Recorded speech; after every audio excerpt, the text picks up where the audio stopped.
எந்த ஒரு போருமே முடிவுக்கு வந்த பிறகு யாராவது போரில் ஈடுபட்ட இரண்டு நாடுகளுக்குமே வெற்றி லாபம் அப்படின்னா நீங்க நம்புவீங்களா? ஆனா இந்த உக்ரைன் ரஷ்யா போர் இந்த மாத கடைசியில ஒருவேளை முடிவுக்கு வந்தால் இரண்டு நாடுகளுக்குமே லாபம். ஏன் இதுல மத்தியஸ்தல ஈடுபட்ட அமெரிக்காவுக்கும் லாபம், நேட்டோ படைகளுக்கும் லாபம். இதுல நஷ்டம் யாருக்குன்னா ஐரோப்பிய ஒன்றியத்துக்கு மட்டும்தான். நடைபெற்ற நிகழ்வுகள் மற்றும் தரவுகள் அடிப்படையில் இந்த டேட்டா நமக்கு கிடைச்சிருக்கு. முழுக்க முழுக்க இந்த விஷயத்தை பற்றி தான் நாம இதுல பார்க்க போறோம். வணக்கம், இது உலகம் இன்று. நான் ராமகிருஷ்ணன்.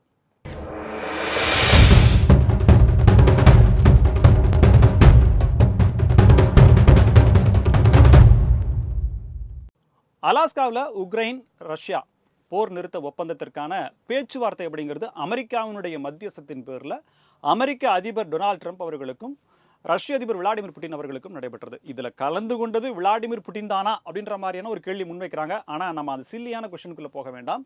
நடந்து முடிந்த பிறகு ரஷ்யா தன்னுடைய ஆப்ளிகேஷன்ஸ், அந்த தன்னுடைய கண்டிஷன்ஸை வைத்த பிறகு உக்ரைன் அதிபர் ஜெலன்ஸ்கியோடு அமெரிக்க அதிபர் டொனால்ட் ட்ரம்ப் அவர்கள் மீட்டிங் வர்றாரு. இப்போதான் சமீபத்தில் முடிஞ்சுது. ஆனால் இந்த மீட்டிங்கில், அதாவது அமெரிக்க அதிபர் டொனால்ட் ட்ரம்ப் அவர்களுடைய பேச்சுவார்த்தை அப்படிங்கிறது எப்படின்னா, ஒன்று பேச்சுவார்த்தையில் நாம் இருக்கணும், இல்லைன்னா பேச்சுவார்த்தையின் போது பரிமாறப்படும் உணவாக நாம் இருப்போம் அப்படின்னு சொல்லி ஒரு சொல்லப்படாமல் ஒரு விஷயத்தை சொல்கிறாங்க. அந்த மாதிரி ஐரோப்பிய ஒன்றியம் ஆகிவிடக்கூடாது என்பதற்காக ஐரோப்பிய ஒன்றியத்தில் இருக்கக்கூடிய பல நாடுகள், பிரான்ஸ், இட்டலி, ஜெர்மனி, யூகே, இப்படி பல நாடுகளினுடைய தலைவர்களுக்கு கலந்துக்கிட்டாங்க.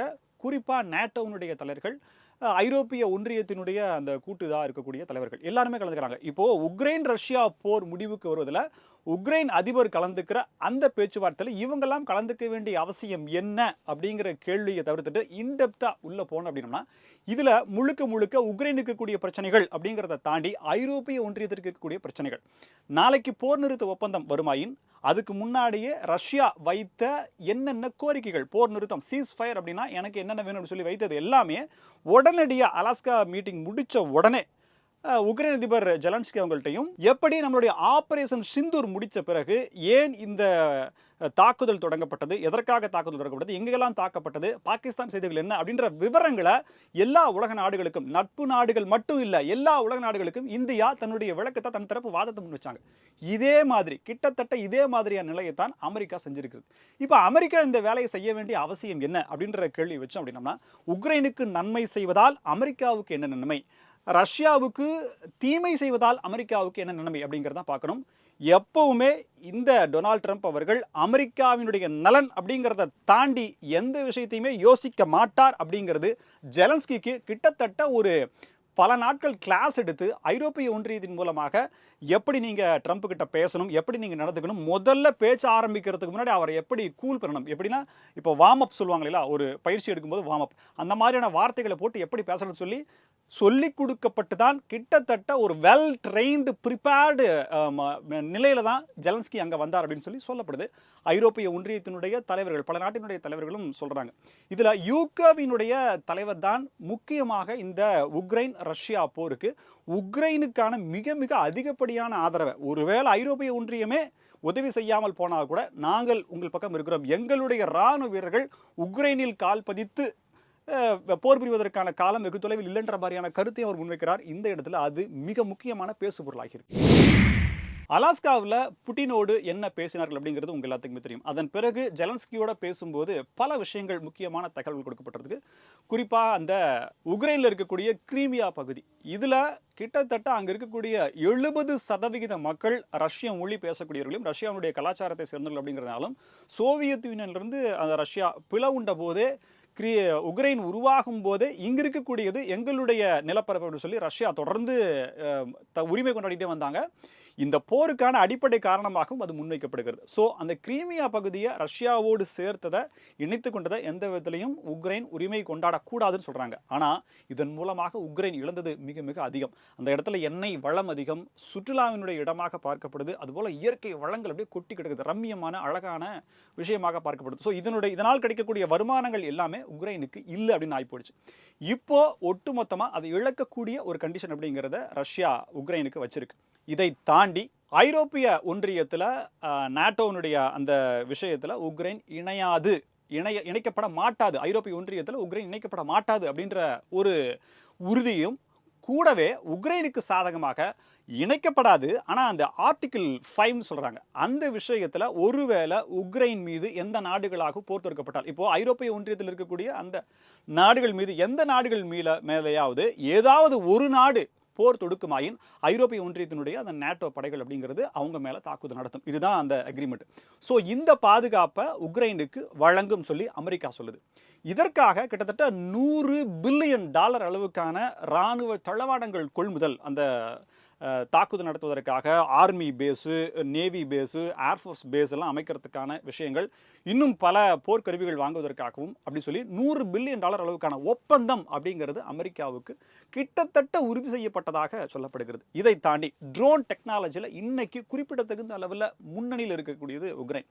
அதை எப்படி போர்க்களத்தில் செயல்படும் அப்படின்னு சொல்லி ஒரு அந்த அந்த போர்க்கள எக்ஸ்பீரியன்ஸாகவே அவங்க பார்த்துட்டு இருக்காங்க.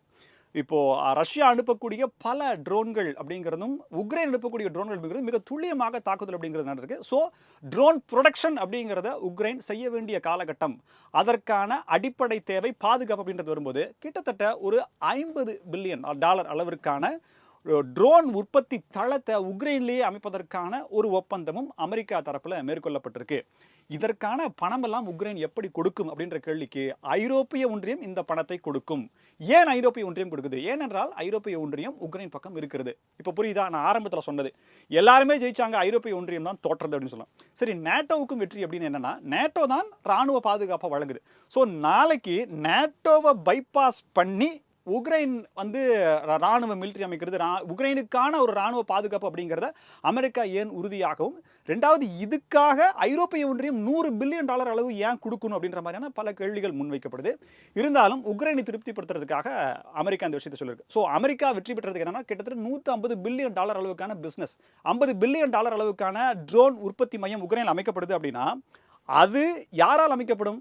அதாவது அது டெக்னாலஜி அமெரிக்கா, ஆனால் அதை செய்யக்கூடிய நிறுவனங்கள் யார்? ட்ரம்ப் அவர்களுடைய குடும்பத்தை சார்ந்தவர்களுக்காக அந்த அந்த ஃபேக்ட்ரி அப்படிங்கிறது உக்ரைனில் அமைக்கப்படும். ஸோ அவங்களுக்கான வருமானம் அப்படிங்கிற மாதிரியெல்லாம் அது கிட்டத்தட்ட செட்டில் ஆகிருக்கு.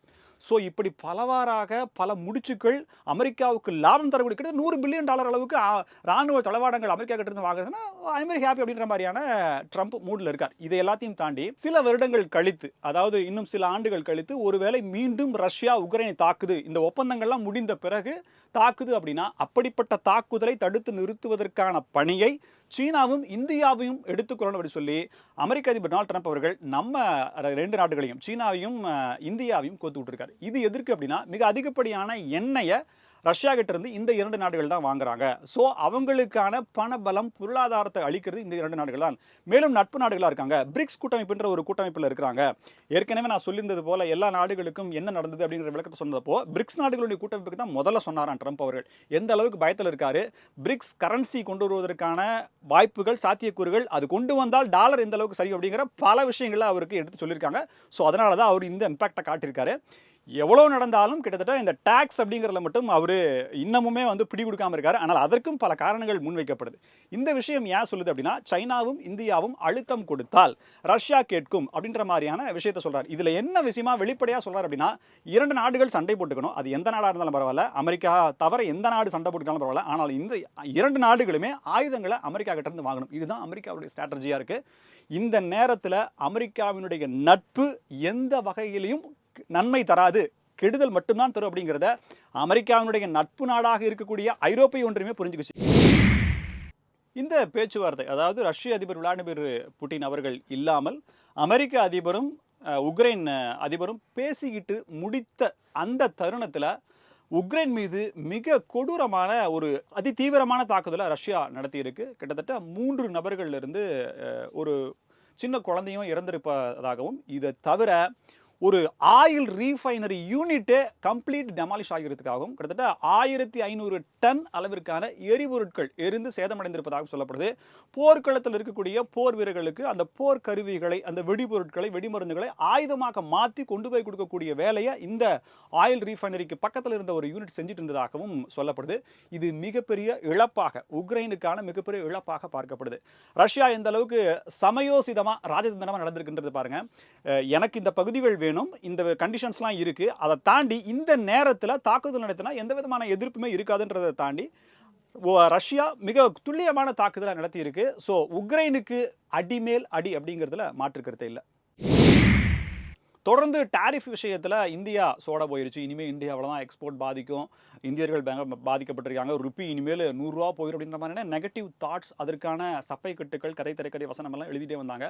ஆனால் ரெண்டு விஷயத்தை மட்டும் அது நடப்பதற்கான வாய்ப்புகள் மிக மிக குறைவு அப்படிங்கிறதுக்கான 2 ஆதாரபூர்வமான உண்மை விஷயத்தை மட்டும் நான் சொல்கிறேன். ஒன்று, iPhone 17 தயாரிப்பு இந்தியாவில் தான் நடக்கும்னு சொல்லி ஐஃபோனுடைய டிம் குக் சொல்லியிருக்காரு. இப்போ என்ன அப்படின்னா, இந்தியாவில் தயாரிக்கப்படக்கூடிய பொருட்களுக்கு அமெரிக்கா வரி விதிக்குது. இந்தியாவிலிருந்து ஐஃபோன் ஏற்றுமதி ஆகுது. ஆனால் அடுத்து iPhone 17 இந்தியாவில் தான் நடக்கும்னு சொல்லி ஆப்பிள் நிறுவனத்தினுடைய அதிகாரி சொல்கிறார். எப்படி இது அப்படின்றத பார்த்துக்கோங்க. ஸோ அப்படின்னா இது ஏதோ நடக்குது. நீ என்ன வரி போட்டாலும் அதை பற்றி எங்களுக்கு கவலை இல்லை, எங்களுடைய உற்பத்தி மையம் இந்தியா தான் அப்படிங்கிறதுல ஆப்பிள் தெளிவாக இருக்குது அப்படின்றதுல இங்கே நம்ம பேசக்கூடிய விஷயமா இருக்குது. இதுவரைக்கும் சீனா தான் ஐஃபோனுடைய மிகப்பெரிய உற்பத்தி தளமாக இருந்தது. இது இப்போது அது மாற்றப்படுகிறது அப்படின்றது ஒன்று மட்டும் சொல்கிறேங்க. அதாவது உலக நாடுகள் யாராக இருந்தாலும், ஏன் எதிரியாக கூட இருந்தால் கூட, இந்தியா அவர்களிடம் வைத்திருக்கக்கூடிய நட்புறவு, அந்த நட்புறவை தாண்டி உறவு அப்படிங்கிறது இல்லைங்களா, அதில் ஒரு டிக்னிட்டி இருக்கும், அதில் ஒரு நேர்மை இருக்கும். சொன்னால் சொன்ன மாதிரி நடந்துப்போம். 10 ரூபாய் நமக்கு லாபம் கிடைக்குதுன்னா ஒரு 50 ரூபாய்க்கான உழைப்பை நம்ம கொடுப்போம். இன்னைக்கு வரைக்கும் வரலாறுல எழுதப்பட்ட விஷயமாக தான் இந்தியர்கள் மேல் இருக்கக்கூடிய ஒரு விஷயமாக தான் பார்க்கப்படுது. கடின உழைப்பாளிகள். அந்த நம்பிக்கையின் பேரில் தான் இந்தியா இப்படி ஒரு இக்கட்டான நிலையிலையும் ஒரு வளர்ச்சி அப்படிங்கிறத தாண்டுது. சீனாவினுடைய வெளியுறவுத்துறை அமைச்சர் வாங் லீ இந்தியா இந்திய வெளியுறவுத்துறை அமைச்சர் மதிப்பிற்குரிய ஜெய்சங்கர் அவர்களை சந்தித்து பேசியிருக்காரு. அடுத்து இந்திய பிரதமர் நரேந்திர மோடி அவர்கள் ஷாங்காய் உச்சி மாநாட்டுக்கு சீனா செல்ல இருக்காரு. அப்போது இரு நாட்டினுடைய தலைவர்களும் பேசினால் இந்த உறவு அப்படிங்கிறது மிக அதிகப்படியான நெருக்கத்திற்கு உள்ளாகும். பல விஷயங்கள், பொருட்களுக்கு சீனா தடை விதிச்சிருந்து இந்தியாவுக்கு நேரடியாக சில இயந்திர பொருட்கள், அதாவது பெரிய அளவிலான ட்ரில் செய்யக்கூடிய பொருட்கள், இன்னும் சில மூலதன பொருட்களை ஏற்றுமதி செய்வதில் இந்தியா தடை வச்சிருந்தது. எதனால? கால்வான் பள்ளத்தாக்கில் ஏற்பட்ட பிரச்சனையினால. இப்போ அதுக்கு எல்லாமே தடை நீக்கம் அப்படிங்கிறத சீனா அதிகாரப்பூர்வமாக அறிவிச்சிருக்கு. சொல்லி ஒரு செயல்பாட்டு அடிப்படையிலான முன்னேற்றத்தை அவர் சொல்லியிருந்தார். ஸோ ரஷ்யா, சீனா, இந்தியா முக்கோணமும் சேர்ந்தா உலகத்தின் எந்த சக்தியாலும் யாராலும் நம்மை ஒன்றும் செய்ய முடியாது அப்படிங்கிறதான் நிதர்சனமான உண்மையா இருக்கு. மற்றவர்கள் என்ன சொன்னாலும் இந்தியா அதை நோக்கி பயணித்துக் கொண்டிருக்கிறது அப்படிங்கிறதுல மாற்றுக்கிறதே இல்லை. உலக நிகழ்வுகளை உண்மை செய்திகளாக அறிந்து கொள்ள தொடர்ந்து இணைந்திருங்கள் தினமலருடன். இது உலகம் இன்று. நன்றி நேயர்களே.